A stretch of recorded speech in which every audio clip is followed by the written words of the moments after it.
Good afternoon. I want to start, first of all, by talking a little bit about the weather today. This morning, we spoke with MEMA and the Department of Public Utilities about preparations for the storm that's starting to impact Massachusetts. This weather event is expected to last until 8 p.m. and has the potential to bring damaging winds, heavy rain, and thunderstorms to many parts of the Commonwealth, particularly across southeastern Massachusetts, including the Cape and Islands, as well as the Metro Boston area.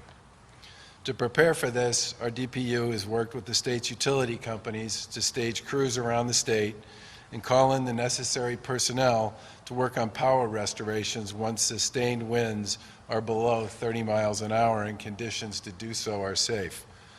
In response to COVID-19, the utilities have established protocols to minimize person-to-person contact before, during, and after expected outages, like we anticipate experiencing with today's wind event.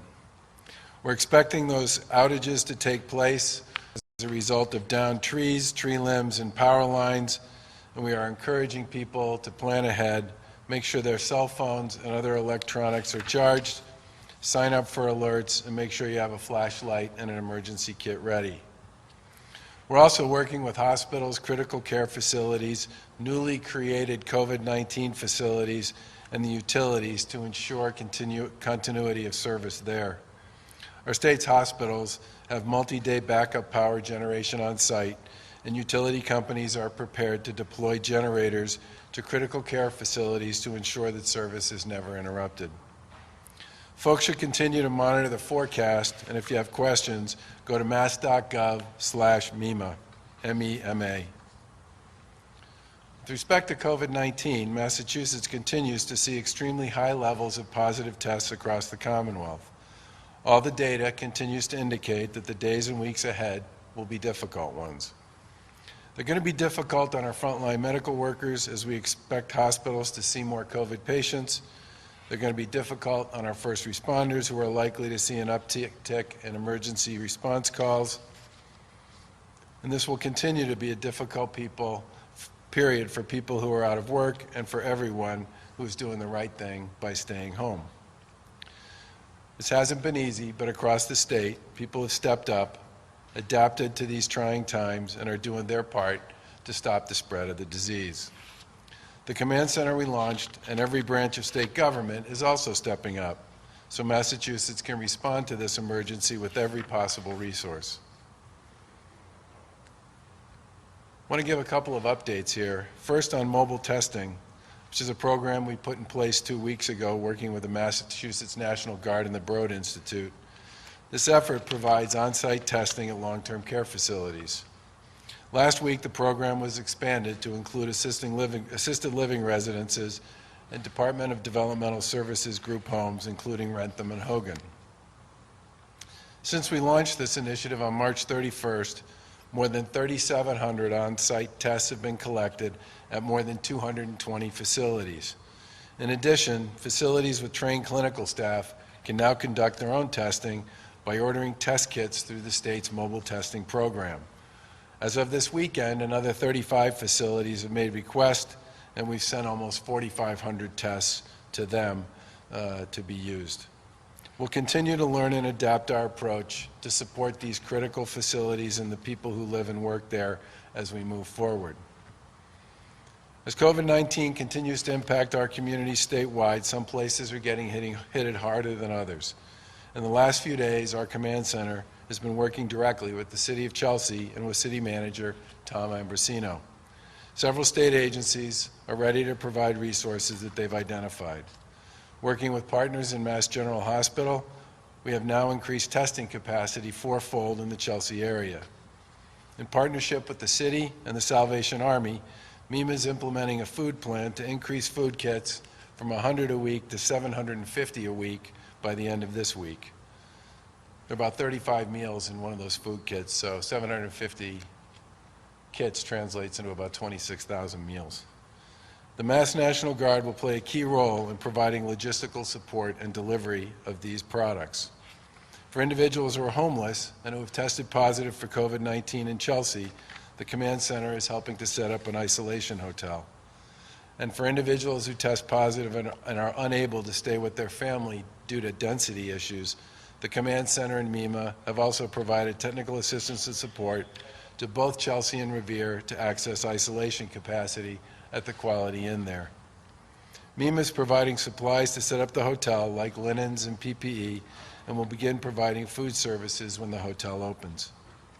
Working with MEMA, the Command Center is also contracting for an additional 50 beds at the Quality Inn to plan for potential overflow, which can be used if necessary. You've heard us say many times that it's a constant battle to get PPE, personal protective equipment, in the door to support our frontline healthcare workers and to protect patients from COVID-19. Yesterday, the Command Center posted a PPE distribution summary online, which will be updated regularly, that describes the kind of personal protective equipment that has been distributed across the state and where it's been distributed to.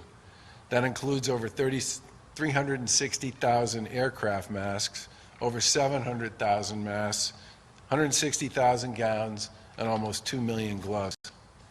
This PPE has gone to nursing homes, hospitals, health centers, local public safety, boards of health, and other healthcare facilities across the Commonwealth. We also received the additional 200 ventilators from FEMA, which are now being examined and will be distributed starting later today or tomorrow morning. And we continue to work with a variety of supply chains, but we've also looked into our own businesses right here in Massachusetts to help us produce life-saving gear and supplies. It's no surprise that the COVID-19 outbreak has been devastating for our economy in every corner of the state, and especially for small businesses and brick-and-mortar shops. In response to this public health crisis, doors have temporarily shut, and those who are still operating must do so under tight social distancing guidelines. To say this is a difficult time for them would be an understatement. But as usual, we are blown away with the resiliency, imagination, and creativity of many of our entrepreneurs and business owners. There's incredible work going on behind the scenes in our local businesses and companies. And through some unique partnerships, we've created and funded a program to assist local manufacturers so that they can make PPE even if it's not in their business model. To respond to COVID-19, our administration established the Manufacturing Emergency Response Team. This team came together through the Executive Office of Housing and Economic Development, the leaders of the state's Advanced Manufacturing Collaborative, and the Mass Tech Collaborative, which manages it. It includes people from academia, industry, and government with a shared mission of creating new products to fight COVID-19 here in Massachusetts. The MERT, as we're calling it, has been working in coordination with the Command Center to help Massachusetts manufacturers pivot their operations to make PPE like gowns and face shields, but also swabs, ventilators, sanitizers, and thermometers. MERT helps companies identify what types of items we need, gives regulatory guidance, and helps coordinate supplies and staff help. Our administration has made $10.6 million in grants available to companies for this operation. $5.6 million is coming through the existing M2I2 program, thanks to the Mass Technology Collaborative and the Advanced Functional Fabrics of America. The Board and Investment Committee of the Mass Life Science Center made an additional $4 million in capital funding available, and the Executive Office of Labor and Workforce Development and the Commonwealth Corporation has made $1 million available to train existing and new workers. The program launched on April 2nd, and we've already seen the benefits. They've established a procurement portal for manufacturing companies to use, and have heard from nearly 400 manufacturers who are looking to help. 260 of these companies are from Massachusetts. This afternoon, Secretary of Housing and Economic Development, Mike Keneally, is here, as well as Mass Tech Executive Director Carolyn Kirk, who, along with Mike Tomasi at AccuRounds and partners from MIT, WPI, UMass Lowell, and the Mass MEP, have made this effort possible. Members of the MERT team also include experts from R&D universities who are connecting with companies to provide guidance in areas like FDA approvals and testing. To find out how your company might be able to support this effort and to request funding to adapt your operations, please visit masstech.org/m-ERT for more information. You can fill out the appropriate application, and the MERT team will get in touch with you. Some companies are already making face shields, test swabs, and medical gowns. Form Labs in Somerville is 3D printing diagnostic swabs. Merrow in Fall River is making gowns. They were one of the first companies to reach out to us. Love Pop here in Boston is going from making greeting cards to face shields, gowns, coveralls, hoods, and shoe coverings. And New Balance's factory in Lawrence is working to make shoe coverings, gowns, and masks. We're all pleased that one of those companies, 99 Degrees, is represented here today. Brenna Schneider is the CEO and founder of 99 Degrees. You may be familiar with this Lawrence-based manufacturer for making performance activewear. But after working with Mert, 99 Degrees has spent the last few weeks making the adjustments necessary to safely produce PPE to fight COVID-19. Starting today, 99 Degrees will begin manufacturing 1 million Level 1 isolation gowns for the medical community. An incredible gesture of commitment, generosity, community, and creativity. And on behalf of the Commonwealth, Brenna, I just want you to know we are grateful to you and to the hundreds of manufacturers here in the Commonwealth and elsewhere who are stepping up to the plate. Brenna?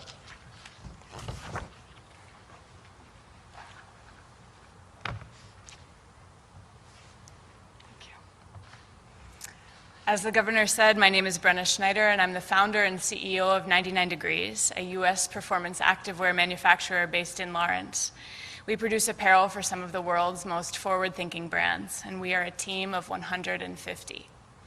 In mid-March, I first understood the gravity of COVID-19's impact on our community, economy, and on our business. My first reaction, like many of us, was fear. How do I keep my team safe? How do we withstand ongoing interruptions to our supply chain and operations? We made contingency plans.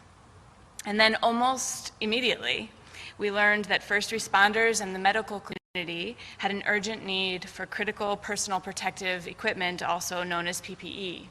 I felt a responsibility to put our manufacturing model to work. We began looking into how to make masks. At the same time, the state's manufacturing emergency response team assembled. We worked together, creating statewide manufacturing response. The MERT helped me understand that other critical PPE products were needed, not only masks. They provided focus and direction to pursue the PPE that we could best make and scale. And they provided clarity and rigor to ensure that we weren't building just to make something, but to make FDA-compliant product that protects. They helped advise on FDA requirements, rapid testing, and they bridged industry with the scientific community and academia. As a result of MERT's guidance, we quickly shifted our focus to isolation gowns. Every day for the last few weeks, we've had multiple calls with the state's MERT team. Understand that very little PPE is made in the US. We've learned a new industry, evolving hospital needs, FDA regulations, and a supply chain by drinking from a fire hose. This requires open collaboration and speed. Both were enabled because the MERT leadership was already known to manufacturers in the state. There was already an innate sense of trust and a previously laid groundwork for collaboration and innovation. Our network was put to a test. And it is my opinion that that network is the very reason that we have been able to respond so quickly. Normally, it takes 6 to 18 months to develop a new product. In this case, it has taken 3 weeks. At the same time, my team has worked to design and develop FDA-compliant, reusable, and disposable isolation gowns for mass production. I'll show you one here.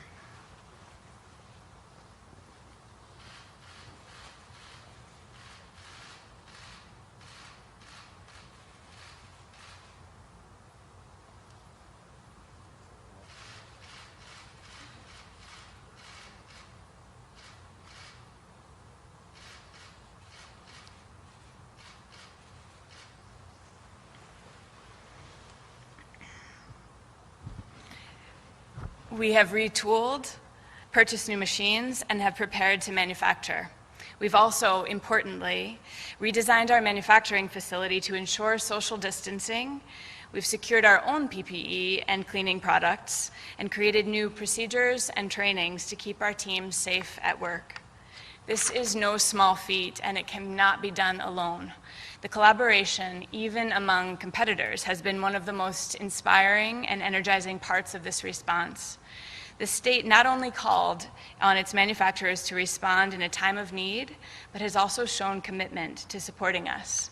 We are proud that in the coming weeks, we will manufacture 1 million isolation gowns for MEMA and are building the capacity to produce millions of gowns for hospitals and healthcare networks across the country. The Manufacturing Emergency Team funding is just another way in which the Governor and MERT have heard the needs of manufacturers and have provided essential support. I'm thankful for the opportunity to apply for this funding. I'm proud to be a U.S. manufacturer and a Massachusetts manufacturer. I'm proud of my team and our willingness to put down everything and dedicate ourselves to this response and to our team's health and safety. I take seriously the opportunity to put U.S. manufacturing to work to support the medical community, and I'm also thankful. I'm thankful to the countless CEOs, companies, partners, and competitors who have come together in the spirit of collaboration to respond almost instantaneously to this need. I'm also thankful for the Governor's guidance and steady hands throughout this crisis, and I'm thankful for MERT's support for our state's manufacturers. It goes without saying that I am most thankful to the medical professionals and first responders who are putting themselves and their families at risk for our communities. Thank you. And on behalf of Massachusetts manufacturers, I assure you that we are doing everything within our power to keep you safe.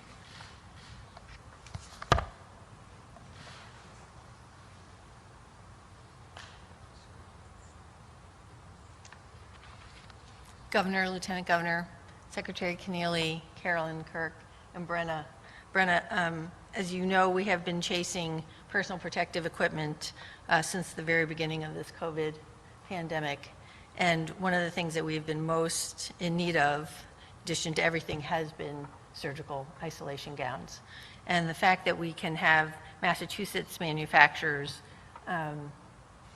be the provider, the manufacturer of these, obviously not only does it increase production, but a fast distribution across the Commonwealth. So thank you. I'm actually inspired by the work that you do. Just a couple of updates from the command center to augment what the governor has said. So I just want to give some clarifications around the crisis standards of care that were announced last week. It's important to reiterate that these guidelines are voluntary, and at their core is to mitigate against unconscious bias in making critical medical decisions during a pandemic or crisis where there are scant medical resources. Some Massachusetts hospitals already had standards, others did not, and it is for that reason that these voluntary guidelines were requested and developed. Hospitals are urged to use these guidelines as a framework and adapt them in accordance with their own standards of care and in a manner that limits any inequitable impact on individuals and communities of color, immigrants, people with disabilities, and other vulnerable and historically marginalized communities. Hospital triage committees should include a diverse group of clinicians, including the hospital's chief diversity officer, human rights officer, or patient advocate. We hope that these guidelines, these templates, never have to be used, which is why, as you know, we are pursuing aggressively medical supplies, including ventilators, and setting up alternative medical care sites across the state to flatten the curve to protect our healthcare resources in preparation of a surge. We've been planning and continue to plan for the worst scenario with the fervent hope that these guidelines are never used. The guidelines explicitly call out the factors that have no bearing, include but not limited to race, disability, gender, sexual orientation, gender identity, ethnicity, ability to pay, socioeconomic status, perceived social worth, perceived quality of life, immigration status, incarceration status, homelessness, or past or future use of resources. they are irrelevant and not to be considered by providers making difficult decisions if that time comes. It is important to acknowledge that people of color, people with disabilities, individuals who are marginalized, and others who are particularly called out in the guidance are most vulnerable to illness, death, and burden of disease. We must work to mitigate these long-standing institutional barriers in order to improve equitable access to care and treatment. In the event that a hospital considered implementing their own crisis standards of care, there's an affirmative obligation to notify the Department of Public Health in order for DPH to monitor, intervene, and offer alternative options if they exist. The CSCs also provide for a process of rapid reassessment and an expedited appeals process. As we all know, New York, which is the epicenter of the pandemic, has not utilized their guidelines. No Massachusetts hospital is utilizing CSC guidelines. And frankly, if we had no ethically based guidelines for the fair distribution of scant resources of care, inequities would occur.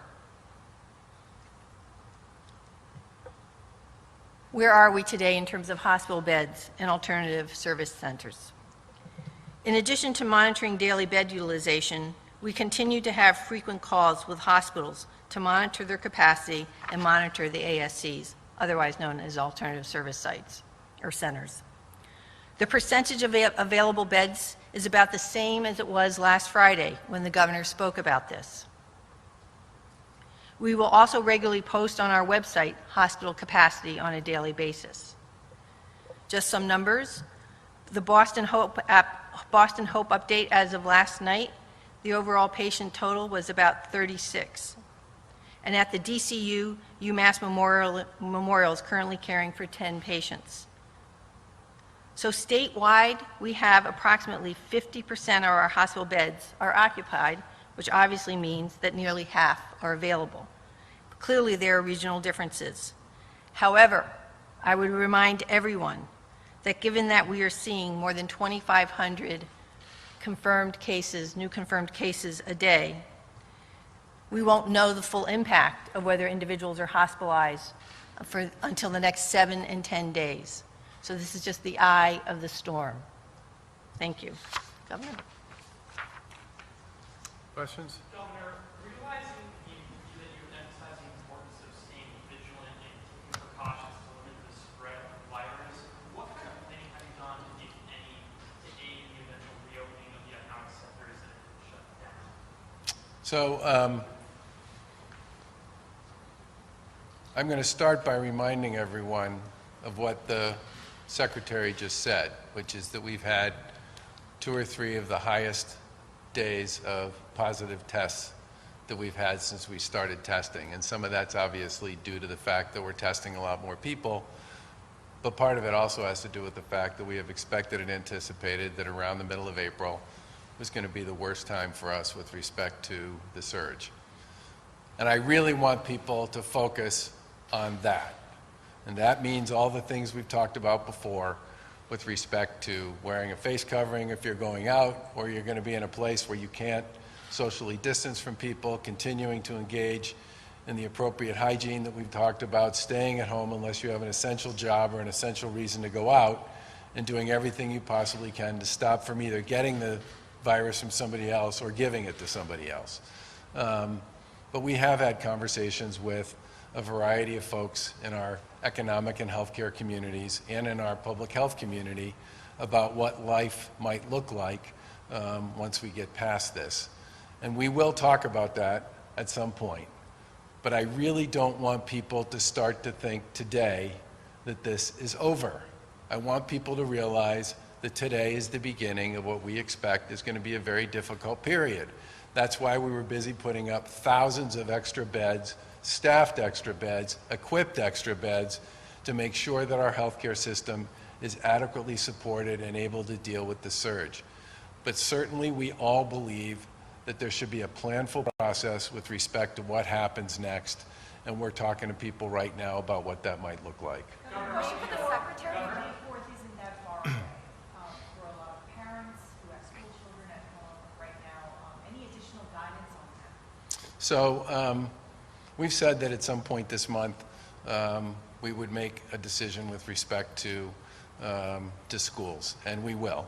And Commissioner Riley at the Department of Education and Secretary Pizer at the Executive Office of Education spend a lot of time talking to their colleagues in local government, primarily superintendents and school committees and others.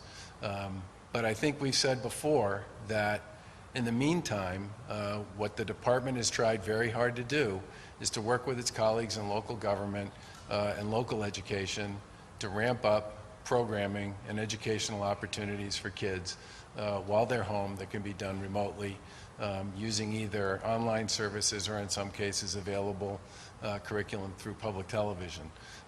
We know this is an issue that's in front of us, and we'll make the decision at the right point in time. Governor, on the masks that were brought over on the Patriots plane, were you aware there were not just N95s, but the K N95s? And what was the breakdown of N versus K, given some of the concerns about the other model? So the biggest issue we had heard over and over again was the need for respirator masks. And we worked very hard to get a significant shipment of those available for people here in Massachusetts. We're grateful for everybody who was involved in that effort, and that plus some of the other initiatives we've pursued have made it possible for us to make respirator masks available throughout the Commonwealth to people across a wide variety of frontline positions. In addition to that, the work that was done by the Commonwealth, the Mass Hospital Association, and partners to deliver the Battelle machine here, which can make it possible to use masks. They say as many as 20 times. We'll see. I'm thinking it's going to be more like 5 or 10. We'll also continue to expand the useful life of those machines. All those masks are FDA approved. All of them were inspected. Do you know where they were distributed to, the KN95 in particular? I think they went to hospitals, nursing homes, and other healthcare providers, same as the others.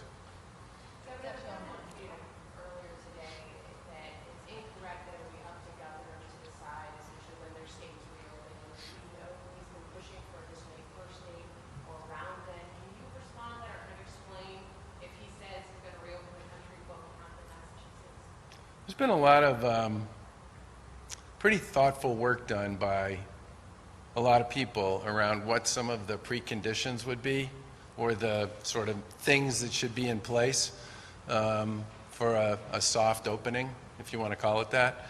I don't think anybody thinks you can just flip the switch at any point in the not too distant future, given the fact that the surge is actually not the same everywhere. It's a wave that's going to play out across the country at different points in time. And most of the preconditions that have been part of those discussions have involved a variety of indicators. You know, one of the indicators is you really have to be past the peak. That's like number one. And there are a bunch of parts of the country that aren't where we are at this point in time. There are other parts of the country that are ahead of us.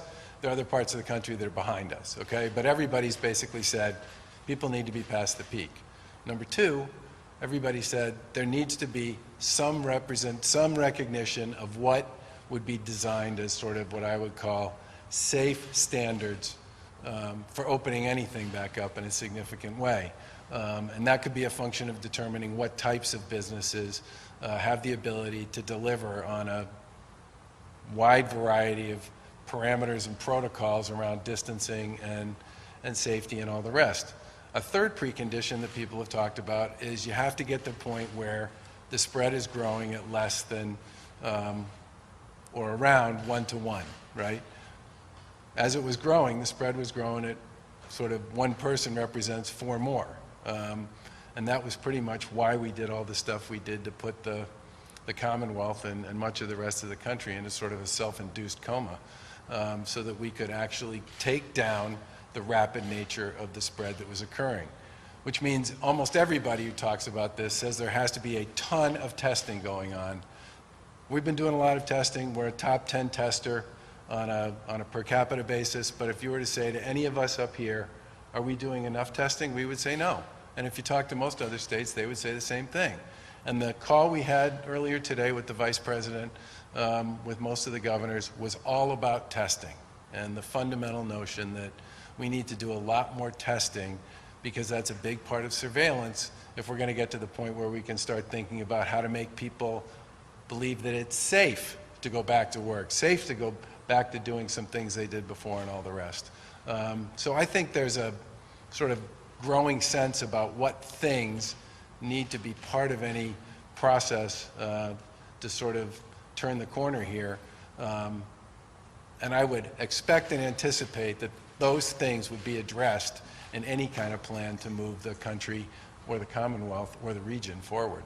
But Governor, are you concerned that the president might in some way trump you, so to speak, on making this decision on when to reopen the state of Massachusetts? Well, like I said, the call we had today with the vice president and his team was all about testing, which says to me that they get the fact that we need to do a lot more testing, a lot more quickly, for surveillance purposes, if nothing else. And we plan to use a lot of that testing to do the tracing that, as we've talked to you about before, is what we're ramping up to be one of the major ways we deal with issues around identification and isolation, another way to stop the spread on a go-forward basis. Governor, do you or the secretary? I wanted to ask you about the nursing home numbers, about deaths that have started to come out now. Yep. They're stunningly large and sort of point to where the major problem exists. But I don't hear a major shift in your strategy in terms of dealing with it. What's your reaction to those numbers? Well, first of all, my dad's in one of those facilities, so I take this stuff pretty seriously. Secondly, we have 1,000 facilities that fall into sort of the assisted living, long-term care, senior care category in Massachusetts. And it is by far the most difficult kind of facility because of the nature of the population, the nature of the work, and the nature of the way they're organized and the way they support and serve their residents to manage against a contagion like COVID and COVID-19. And out of those 1,000 facilities, there are 140 that have had one case, at least one case. So that means so far, this has been going on now for, depending upon when you think it first started, perhaps as long as 3 months, 860 or more of 1,000 facilities that would have been deemed by anybody as the most vulnerable to begin with don't have a single case, which is quite a tribute, I think, to a lot of the folks who work in many of those institutions, and we shouldn't forget that. The second thing I would say is we've adjusted our policies many times since the start of this, and we were, in fact, one of the first states in the country to implement a no visitation policy. And I know how brutal that is because that one affects me personally, but many other states followed on that no visitation policy, and in retrospect, I'm really glad we did it.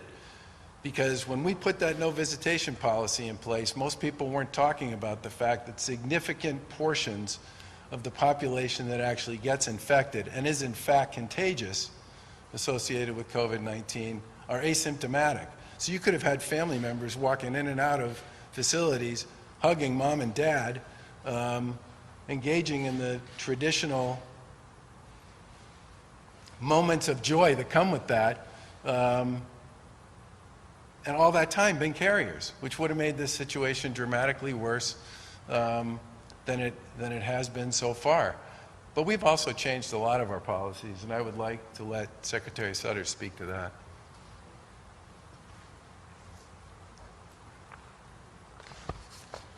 So in addition to what the governor said, as you know, we rolled out mobile testing, and I won't go back over those numbers, as well as a dedicated family resource line.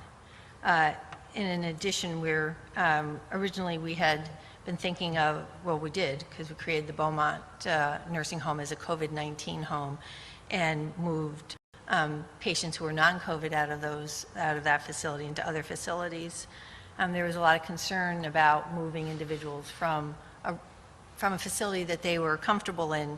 And so, as you know, we're now adding I think it's about 986 beds across Massachusetts in empty nursing homes where we're hiring up as COVID-19 nursing homes. In addition... Speak to the rationale on that one. That may not be obvious to people why we did that. So when we first were setting up the Beaumont nursing home, and tested folks in the home. There was another nursing home, which I think has been pretty well reported, the Advinia in Wilmington, where we had understood there were no positive cases. So that was going to be the second nursing home where we were going to move people out and create that into a COVID-19 facility, but decided that it was important to test everyone before we engaged in moving patients around, which is obviously disruptive for people. And in doing that testing, more than half of the individuals who were asymptomatic tested positive. So that was clearly one of those moments where the combination of receiving some concern by a number of social workers and others around moving elderly residents to other nursing homes, but obviously the number of people who are asymptomatic who are testing positive, we needed to sort of pivot. And I think that's what we continue to do, is to try to find other strategies. So we've identified across the state a number of nursing homes that were recently decommissioned or had the ability to be, had been closed, that we could open back up. And then the challenge is hiring staff for those. So in fact, I think the governor may be going to visit one, or the lieutenant governor or me tomorrow, that's down on the Cape, that will be opening, I think, by Saturday. As a COVID-19 positive nursing home, where we will have patients, residents who are COVID-19. So that's very important. The other thing that we have done, and was primarily over the weekend, is to really identify nursing homes where have issues with staffing, issues with infection control, whatever the issues are, and sort of identifying them. And we're not monitoring, which is, I think, historically what the Commonwealth did, was you'd monitor through plans of correction and compliance issues. This is like a very, as a social worker, a very aggressive sort of interaction with nursing homes to help find staff if staffing is the issue, bring in PPE if that is the issue, and help them stabilize in those conditions. And then we are working on creating dedicated COVID-19 isolation spaces within nursing homes, because one of the things about a nursing home, as you know, Bruce, is the staff and many other supports are coming in and out to the nursing home. So it's one thing to check temperature, but people may be asymptomatic. So how is it we can then, within a nursing home, create COVID positive wings, if you would, or areas, and then non-COVID positive wings, and then also try to not have staff, right, have staff stay within sort of their lanes, if you would, within those parts of the nursing home. And we'll be adjusting rates, as we announced last week.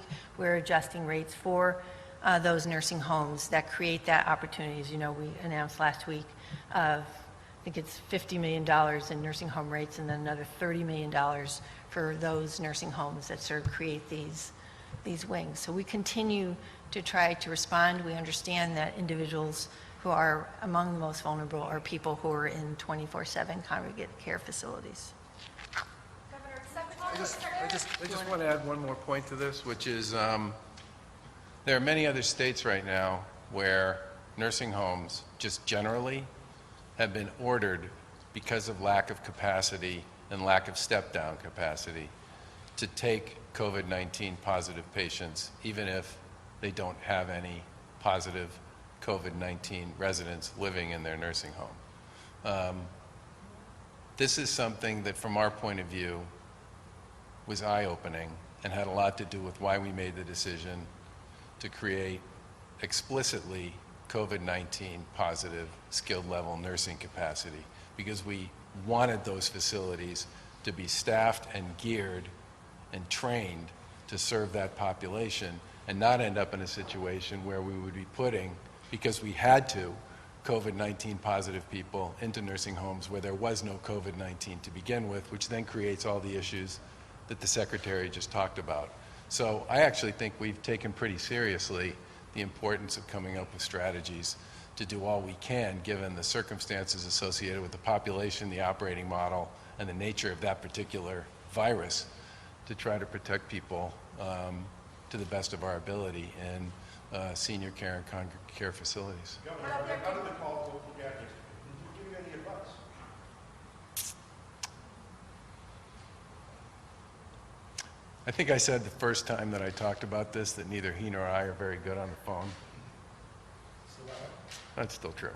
Governor, could you or the Secretary elaborate a little bit on, I think you mentioned looking at facilities that had shortages in staffing or other issues. How exactly are those staffing levels going to be replenished? Is that from the, Yeah. I don't know if you could elaborate on that.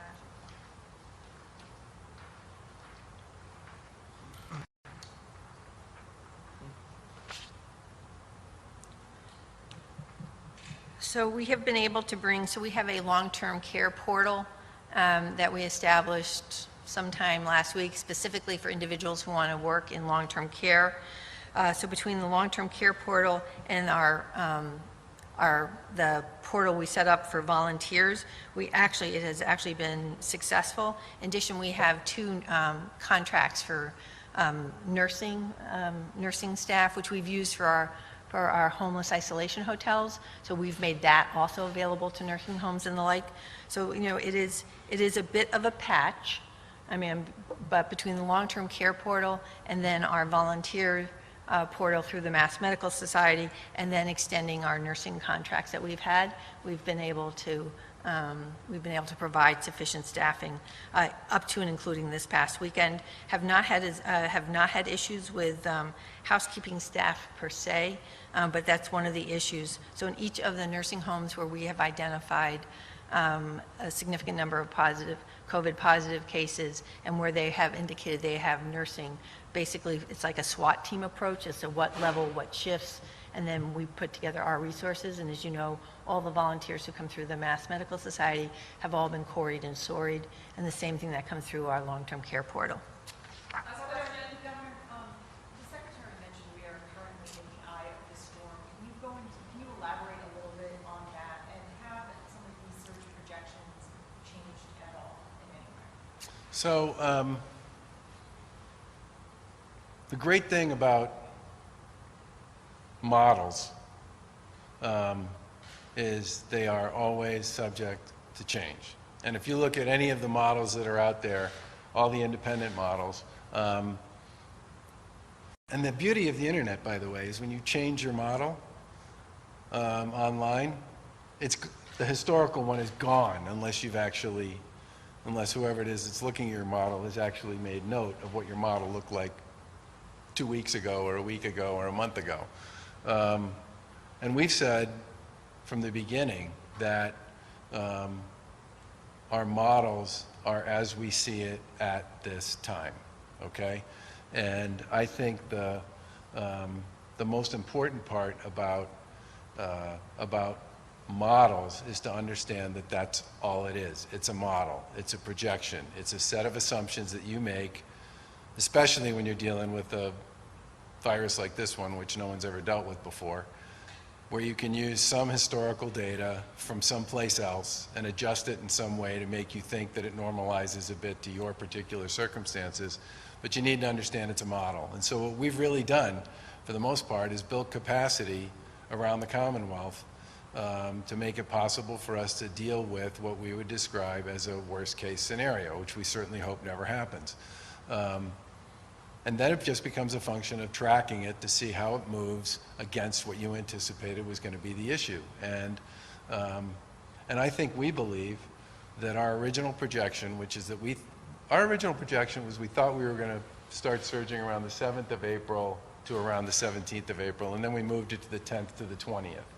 And we talked last week with you all about the possibility that it might slide a little bit further. And if it does, you know, we'll make adjustments. But fundamentally, the goal here is to make sure that you have enough capacity to be able to serve the COVID-19 population that you need to serve, and at the same time, still be able to deliver the health care to people who have other issues, traditional med-surg issues that hospitals and healthcare providers deal with every day.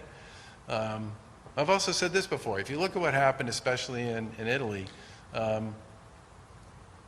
COVID just overwhelmed their healthcare system, and it wasn't just COVID patients that were dying. It was almost anybody who needed almost anything of a significant kind of medical intervention until they managed to get past the top of the surge. Our goal here is to get through this without putting people who have what we would describe as sort of potentially fatal, but curable and solvable conditions in a position where they can continue to get the service that they need and the medical care they need. At the same time, we deal with what comes with COVID. And when someone says to me, well, you know, make this exact, it's not built to be exact, okay? It's built to be the kind of thing where you do the best you can with the smartest people you've got around you and the folks out in the community who can tell you what's going on in their facilities every single day, and then you work with them to build capacity, and then you do everything you can to make sure that you have enough beds and staff to solve the COVID-19 problem, and at the same time can still treat cancer and heart attacks and strokes and all the other stuff that is sort of traditionally what hospitals and healthcare, especially for and at the acute level, is all about. And if you were to say to me, is this going to last 10 days or 2 weeks? I don't know. I don't know. And what I do know is we've done a ton of work to build the capacity to deal with it sort of as it goes. And in all the conversations we have with folks in the healthcare community generally, I think they would all say that we have done with them many of the right things to prepare for this. But nobody's sitting there with an over-under on how many days they think this is going to last or what they think the total number of patients is going to be. And I think what everybody hopes is that we've over-prepared, because that would be a heck of a lot preferable to any other outcome. Isn't the main objective of all this to keep pushing that date further away, further away, further away? And if we do that, we're successful? I think of it as, the answer is yes, but, okay? If you have something that you think is going to look like this, right, and you manage to make it look like this, right, so you don't have the big peak, yeah, it's probably going to feel like it starts a little later and it's probably going to last a little longer, but you're not going to go through the part that absolutely takes down your healthcare system's ability to not just service those folks, but to take care of other people too. So the answer is yes, but part of the objective here is to try to create a bump that's within the context of what we can collectively, capably manage. Have you seen any indication about whether there will be regional differences in that between Western Massachusetts and the rest of the state over the past few weeks? Yeah, do you want to talk to that? I mean, I think what I would say about that is it depends upon which week, okay? While there is sort of a wave to this thing nationally, there's also a wave to this thing regionally, okay? And you see different hotspots pop up here or there, and then, you know, the wave comes back and you know, there's a bit of a back and forth associated with it. It's not, there's nothing about this that looks consistent and predictable over time. It all looks different. Thanks. Thank you. And thank you, Brianna, for coming. Great stuff.